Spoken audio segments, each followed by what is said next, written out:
Zielster Marit Bouwmeester is wereldkampioen. De verschillen tussen header en header. Een spektakelstuk bij Alcides Snits Wit Zwart. Dit is de sport van maandag 12 december.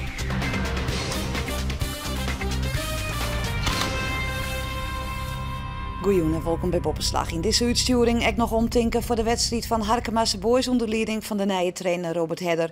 Basketbal van Ares en omtinken voor de drafsport in Usderk. Maar eerst Ziele, want Marit Bouwmeester van Watten is wereldkampioen Zielen worden. Bouwmeester die het uitkomt in de laser radiaalklasse waar het juster vierde in de medalrace en bleurde mooi haar concurrente Evie van Akker krekt voor. En er wie meer Friesk succes. Pieter-Jan Postma pakte in de vinkklasse zilver. Wat wie het juster verschrikkelijk spannend. Van zowel Pieter Jan als van Marit. Maar uiteindelijk pakt het van Marit geweldig uit. De twee zitten nou nog in het Australische Perth en dus maken we contact via Skype. En oh, wat is Marit blied met haar wereldtitel. Ja, zeker weten. En we wisten dat het echt keihard vechten weer van begin tot einde. En het is best wel pittig geweest en het is echt een drege week geweest. Maar ja, dan is het wel echt een opluchting. En ja, dit gaan we zeker even vieren, zeker weten. En Marit kreeg ik een bijzonder telefoontje. De minister-president Mark Rutte feliciteerde haar namelijk. En ik kreeg ze de felicitaties van de koningin via een fax. Ja, dat is heel verrassend eigenlijk. Maar erg leuk. Erg vereerd. Wat zei je, Mark Tini? Nou, ik word het standaard gefeliciteerd, Koerdien en trots op het Nederlands team. En hopelijk volgen het nog volle medailles komende weekend. En wat zie je in de fax van Beatrix? De koningin? Nou, het is heel erg hoogbegaafd Nederlands, maar dit week dat ze erg trots wie en wie feliciteren met deze prestatie. Volle skilde trouwens net of Marit wie gewoon tweede worden. Ze moest namelijk de Belgische Evie van Akker 2 plakken achter haar houden. En in de race is de situatie al wel zo dat Van Akker eerste is en Marit op grote afstand zit. Als de peken tocht, ik red het net. Nou, ik ga eigenlijk vooral toch om heel het gas te gaan. Ik denk bij de koplopers te blijven, podium blijven, want er is van alles mogelijk. En het pas op het laatst beslist. En ik ben blij dat op het laatst in mijn voordeel is beslist. De prestatie van Pieter Jan is vanzelfs geweldig. Tweede van de wereld en dat al voor de tweede keer. Maar wat ziet hij er dichtbij? Hij wint de medalrace en mat de Engelsman Scott Giles dan 2 plakken achter hem houden. Hier lang slag het dat ik, maar aan het eind van de race helpt Giles een Deen in. Steert hij tweede en komt Postma 1 plak en 1 puntje te kwad van de wereldtitel. Pieter Jan, ben je nou blij met zilver? Hoi. Of ben je toch teleurgesteld? Hoi. Ja, toch in de eerste emotie was de teleurstelling. Want je gaat ervoor. Met hart en ziel zet je een doel. En dat was wereldkampioen worden. Dus de eerste emotie was teleurstelling. Nu is het trots. Ja. En daar ben ik hartstikke blij mee. Ja. Ja. En nu is de zat dichtbij, hè? Het was bizar. 5 minuten voordat de race was afgelopen, was ik gewoon wereldkampioen. En ik heb die race gewonnen. En er moest 1 plek tussen zitten. Ja. En diegene die ertussen lag, een Deen, ja, die werd ingehaald door die andere man, Scott Giles. En dat was te weinig. Hey jongens, super bedankt. Jo, dankjewel. Nog op stap vanavond? Nou, het laatste 2 joen al best, dus dat joen denk ik even rustig hoor. Joen wordt het omzetten met een bakje thee en een bakje koffie. Overigens is Roelof Bouwmeester, de broer van Marit, Joet ik uiteenzetten op het WK. En begoed maar een tweede en joggen een plak. Dan zoen je dat als je deze bij ons joggen, zou net zitten. Nou, er is al een feestje vierd dus. Voetbal dan. Cambuur die vreet in de laatste thuiswedstrijd voor de winterstop onklantenbiening. Veendam wat maar liefst 4-1 naar huis stuurt. Maar het begon net goed voor de Ljouters juster in de thuiswedstrijd in Veendam. Want de Veenkolonialen komen na 10 minuten spelen op een 1-0 vastsprong trok dit doelpunt van Pepijn Klein. En daar in Cambuur achter de feiten aan. Dat wordt net lang. Dit wapper in de schot van Schepers. Heel attent aanmaken trok Sandor van der Heijden. 1-1 bij 20 minuten spelen. En dan komt Cambuur wat los. Maar dit prachtige stekbalsie van der Heijden op de Vries. En hij weet maar een mooie stift keeper in huis werd te passeren. 2-1 vastsprong van Cambuur in de 24e minuut. Dit is de 23e minuut. De voorzet van Schepers. De kopbal van de Leeuw. Het op een ei goed reageren van der Heijden. En het prima inzitten van Mark de Vries. 3-1 en dat werkt de rest. Dan wordt het in de tweede helft al lang voordat de bevrijdende vierde treffer komt. Maar die is hier in de maak. Hij komt op naam van Melvin de Leeuw. Die maakt het in de slotfase het feestje compleet. Maar de 5e goal van Cambuur. De Ljouters winnen met 4-1 van Veendam. Verleden week werd bekend dat Robert Hedder het seizoen aanmaakt als interim-trainer bij Harkemasse Boys. Een verrassende keuze, want Robert Hedder had nog net een soort ondervinding als trainer. Hoe oors is dat bij zijn 3 minuten oudere tweelingbroer? Henk Hedder is al 19 jaar in het dienst bij Sportclub Heerenveen en is zo'n dit seizoen de rechterhand van trainer Ron Jans. De verschillen? Nou, dat ben ik zelf wel verschillen. Nee, maar dat is ook logisch, omdat net in shirt. Dus wij zullen verschillen worden en de mensen die dus goed kennen, die zullen verschillen worden. Maar een leek die zullen het net. Robert Hedder is na Wiep Rodenhuis, Mark van Meel, Konrad Ongersma, Willem Wening en Henk de Jong alweer de 6e trainer die dit seizoen voor de groep zit bij Harkemasse Boys. Toch had Hedder geen moment twijfelen, doet voorzitter Pieter Spinder hem verleden week bellen om haar trainer te worden op de Bosk. Die 2 dat je voetballen gaat, dan heb ik een heel goed voetbal gaan. En als je me dan nodig gaat, dan ben ik net degene die daarop nee zegt. Toch is het op dit stuit de club eigenlijk een kerkhof voor trainers. Ja, dat is ook helemaal net nee. Maar dat zien wij al net nee. We zijn nou, maar dat is toch zo? Ik bedoel, je kan je eigen net sluiten voor de realiteit. Nee, dat is misschien wel zo. Maar ik hoop dat ze nou goede keuzes maken en dat ze volgend jaar een goede hoofdtrainer de deel zetten, mijn assistent. En dat dan alles in een rustig vaarwater komt. Zowel Henk als Robert hebben een verliezen als voetballer bij Sportclub Heerenveen. Ziet Henk vooral in het belofte team, broer Robert had het eerste volhellen. Hij speelde in het seizoen 90 staan 18 wedstrijden in het eerste. Mijn man was René van der Gijp en Gert-Jan Verbeek. René van der Gijp, wie anders bij de vrije trap. En het is 2-0 op slag van rust. Doelpunt te maken, Robert Hedder. De invaller voor de geschorste Maarten de Jong. Na zijn periode bij Sportclub Heerenveen had Robert nog tal van amateurclubs versleten. Ja, ik ben naar Bruce Boys gegaan voor een jaar hier. Daar ben ik weer verder en ben ik naar Germanicus gegaan. Ik heb bij ONS voetballen. In de Seel had ik nog heel wat in. Harkemasse Boys nog, Jubbegeer. Nou, en nou weer naar Harkemasse Boys. Dus het verschil tussen nu twee weer is dat ik hier zoiets van, ik wil zo lang mogelijk voetballen. Want er komt een periode na het voetballen, die zit nog heel lang. Dus hoe langer dus de voetbal kerst, maar natuurlijk wil de kwaliteiten op dat moment nog wel tonen. Maar dat wil ik gewoon zo lang mogelijk uitstellen. Henk Hedder had uit zo'n paar oefenwedstrijden neer in het eerste voetballen van Heerenveen. Maar trots zijn trainer, Foppe de Haan, wist hij al op jonge leeftijd dat hij verder woe in het trainerschap. De bezetenheid van de trainers die op dat moment trainden, ja, dat besmette mij eigenlijk wel wat en daar ben ik eigenlijk in teruggegaan. Ja, toen heeft de papieren, coach betaald voetbal. Ja. Heeft dan ook de ambitie om ooit hoofdtrainer te worden? Nou ja, dat wie eigenlijk op het moment dat de komst bij de DAI, dat coach betaald voetbal, hè, dat was Wieter van waarom constant hier. Dat is de eerste vraag wat ze stellen. En dan zei ik van ja, ik heb ambitie, ik wil ooit hoofdtrainer worden. En dat is zo. Ja, en we zijn beide verschrikkelijk fanatiek. We houden net van verliezen. Op een speeltje door op wat voor niveau dan ik, dan moeten we dat winnen. En ja, dat tekent dus wel. En het is ook zo dat we net heel individueel ingesteld binnen.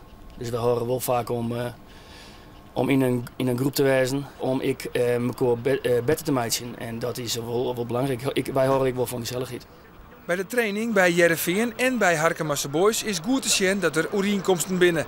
Bigelieks dat zowel Henk als Robert vaak tijdens de training even met de spelers apart praat. Henk eventjes met Oussama Assaidi. En broer Robert doet hetzelfde mooi Oebele Skokker. Henk had alle trainersdiploma's, Robert net. En het is zelfs de vraag of Robert Hedder een topklosser als Harkemasse Boys trainen mooi. Nou, als interim blijkbaar wel. Er zijn 2 trainers en die zitten op dit moment thuis. Die hadden papieren wel. Wiep Rodenhuis en Mark van Meel, de assistent. Ja, dat klopt. En tot eind van dit jaar zit ik het allemaal. Ja. En hoe dat precies zit met de papieren, dat was van Harkema vrij naar mij. Heeft er ook iets van een tassees kregen van altijd goed gaat, de rest van het seizoen? Dat is bij jou het mooist? Nee, 6 maanden en that's it. Nou, net als mij, Henk, best ook wel eens een keer benaderen, hè? Toch Harkemasse Boys. Ja, dat klopt, ja. Ja. Wat is het toch met de familie Hedder en Harkemasse Boys? Want net als mij wie dat doet, nooit Auski van Henk de Jong? Ja, dat wie daarna, ja. Ja, goed, kijk wat Robert zei. Harkemasse Boys is een hartstikke goede en leuke club. Een geweldige club, alleen nog. Ik zit hier en dus dat wie net in spraken. Henk Hedder, wellicht toekomstig trainer bij Sportclub Heerenveen. En Robert Hedder vocht het op het stuit met Harkemasse Boys in degradatie. Maar hoe zeggen ze dat lekker weer op een Harkema? Mijn Hedder is mijn redder. Ja, Henk Hedder belibben met Heerenveen een mooi weekend in Rotterdam, waar het Excelsior met 4-0 verslaan. Broer Robert moest het met Harkemasse Boys opnemen in Katwijk.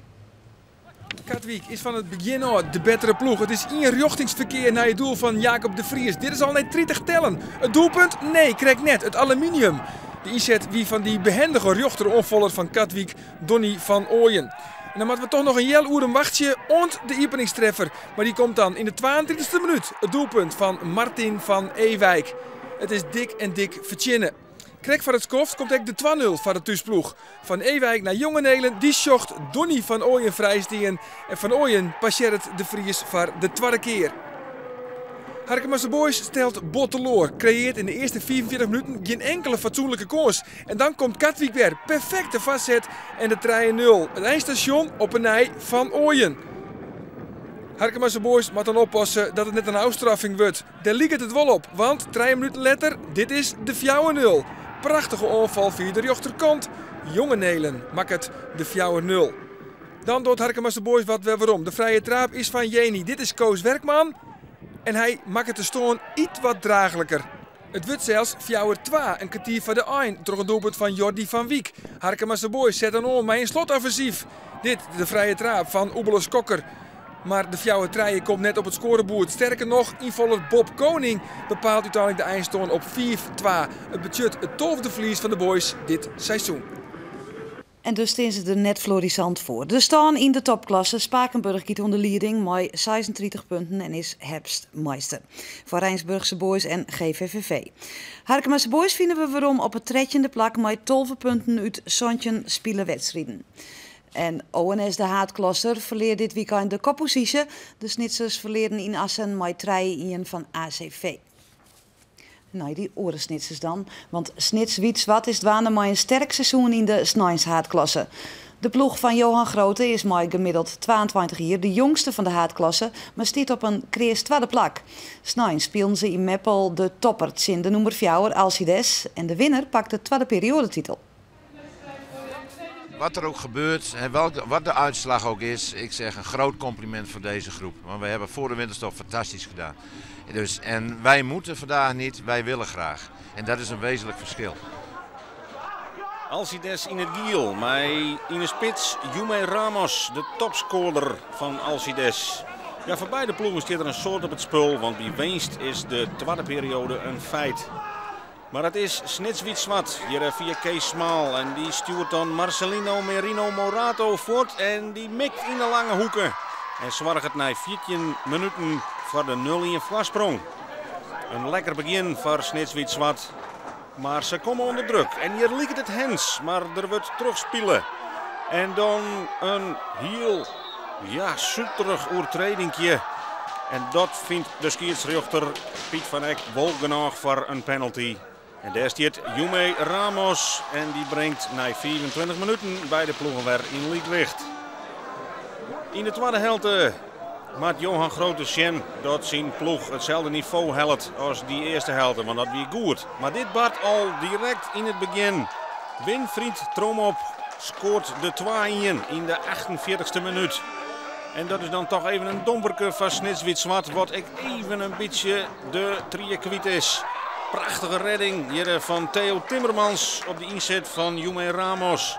Maar de skeer blijft behind en Snits Wietswat blijft in de wedstrijd. Wat heet, ze komen op Liekense Hechten terug deze goal van Robin de Jong. Na 66 minuten leidt de wedstrijd weer helemaal iepen.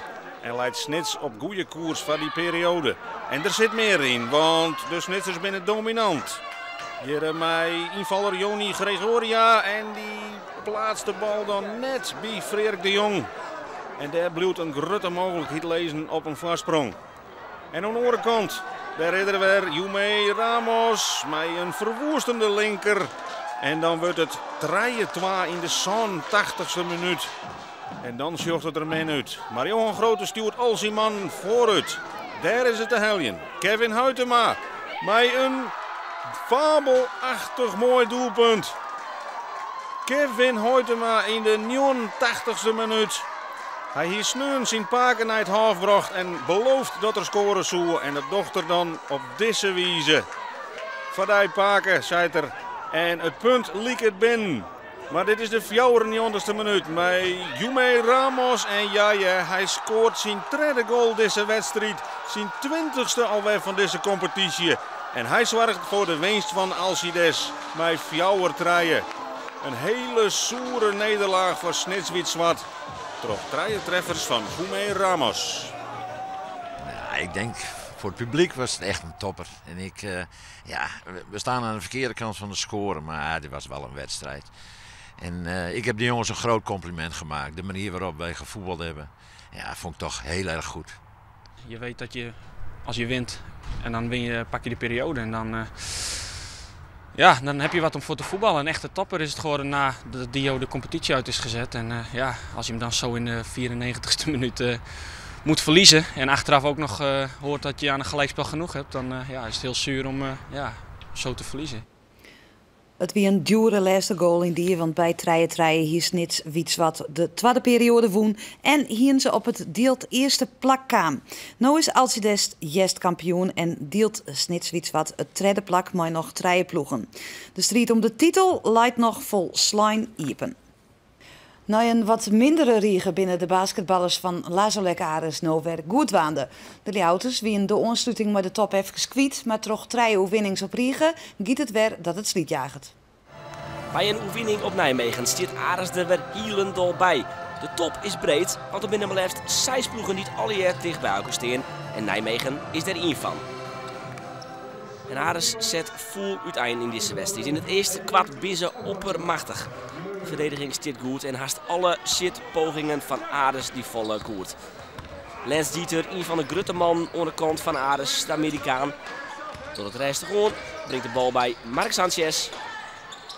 Hier weer een double-double deze wedstrijd. Het meer dan 10 punten, maar ik meer dan 10 rebounds in dit geval. En hij brengt de score op 9-9. Jorik Gutteman dus. Lance Dieter en Mark Sanchez hier in de buzzer. Lance Dieter met de 3 punten. Er staat een score van 26-13. Maar liefst 13 punten vastsprong van de Ares.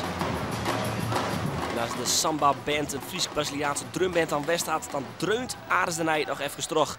Dan krijgt het maar liefst 15 punten vastsprong. 30-15 hier de score van Sanchez. Toch jouwt Ares het even valt. Net alles valt meer bij de Ljouters. Zoals deze van Chitwood. Met Nijmegen biedt het dan ietsje beter te rinnen.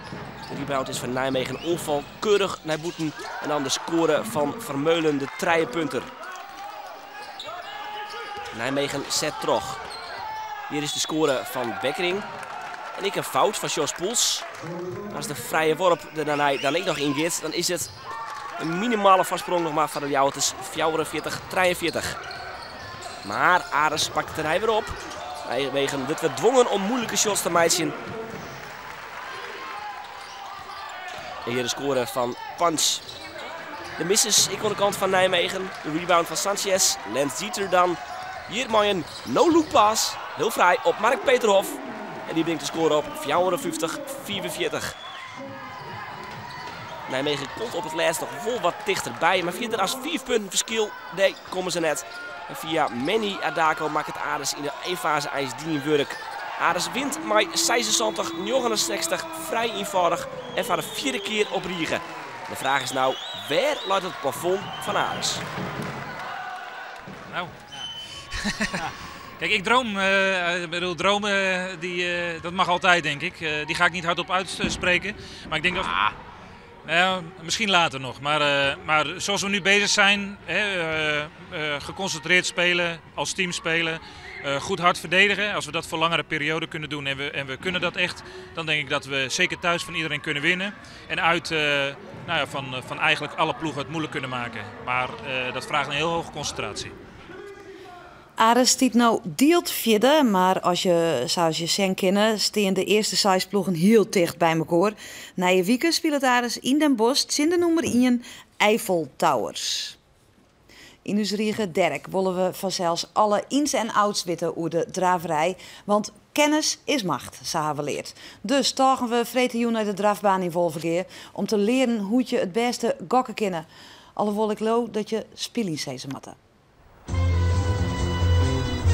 Us Derk kan pas takomie jest op zijn betietst koersen. Dus kunnen wij ons meer verdiepen in die drafsport de komende tijd. En dat begint met het gokken. Want hoe gaat zoks nou? Ik heb er geen verstand van, want ik heb totaal geen verstand van hinders. En ik weet zeker, mijn collega's ik net.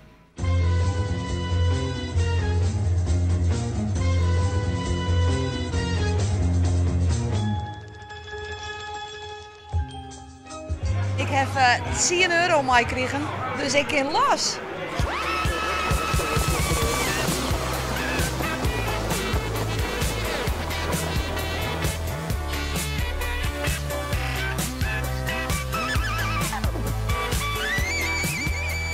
Ken je ook goed gokken? Nee. Ken je ook goed gokken? Geen probleem hoor. Nee? Helemaal geen probleem. Dus je wint een soort? Ja. Dus eigenlijk zoek je ook hulpelbroeken kennen. Ja, zeker hoor. Ja. Maar ik zie je wat jongers. Oké. Heb je hem er verstand van? Nee. Nou niet.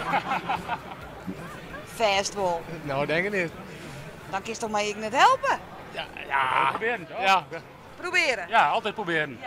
Ja, ik weet niet beter dat ik elke week haast op een koers kom. Dus, En elke week invullen? Elke week invullen. Dat moet doorgaan. En hoeveel heeft je nou al woen? Nou, we hadden net eentje goed van 80 euro. Dus dat ging hartstikke goed. En Jeroen woen die 80 euro, maar de koers van uw eigen Elke Kruis. En Elke Kruis wint deze Franse koers. Mooie overwinning voor Jos J.E. Hij is veel en veel te sterk voor de rest. Ik zet alles in. Ja, tuurlijk. Toch? Blut of alles kwijt. Ja, het is alles of niks. Alles of niks. Ja. Maar nu komt het erop aan natuurlijk. Ja, ja. Wat gaan we invullen? Dat is, wat vullen we in? Ja, de favoriet is volgens mij Bomba di Quattro met Dion Tesla. Heb ik dan de kans op een heel soort winst? Of kokt iedereen op dat hinder? Iedereen gokt op dat paard. We nemen een risico. We nemen een risico. Een risico, dat is de 8. En waarom is de 8 een risico? Dat is Charlene Renshaw, die staat op 18 euro. Dus als je 10 euro is, dan kun je 180 euro weer terugkrijgen. Dat staat op het moment op 18 euro. Wat zei het? Ik zei de 8. We gaan voor de 8. 8. Oké. Het was het verloren, hè, dat risico, die nummer 8. Ja, dat durf ik aan. Want ja, het is wel 10 euro. Het is wel 10 euro, niet zomaar wat natuurlijk. Nee. Dankjewel. Is dit het? Dat is het. Ja. En hoe heette die ook alweer? Teslena Renshaw. Oké, nou, let op. Oh, hier, daar komt hij. Nummer 8. Ik zeg hem keer, nummer 8. Nou, hij zit net vooraan. Nee, dat hoeft nu ook niet. Als de finish is, dan moet je vooraan lopen. Het gaat verschrikkelijk hard aan kop. Ja, dat is hem. Ja, maar hij wil het weer inhellen. Zo. En we gaan zometeen de laatste kilometer in met Bomba di Quattro aan de leiding. Zullen we dan al wie er voorop zitten? Nummer 8, galop. Hij springt. Oh. Wat nou? Nou, dus de inzet is weg. Wat? Volgende keer beter. 10 euro. 10 euro, weg. Ja. Hier komt hij aan. Nou, daar gaat hij. Nou Jeroen, bedankt. Nou, volgende week maar weer, denk ik. Maar die meneer, hier het goed. Mag ik de volgende keer gewoon met jou mee? Ik heb een verkeerde adviseur eigenlijk. Jo, hier alles goed? Alles goed. Ontzettend, hè? Kijk.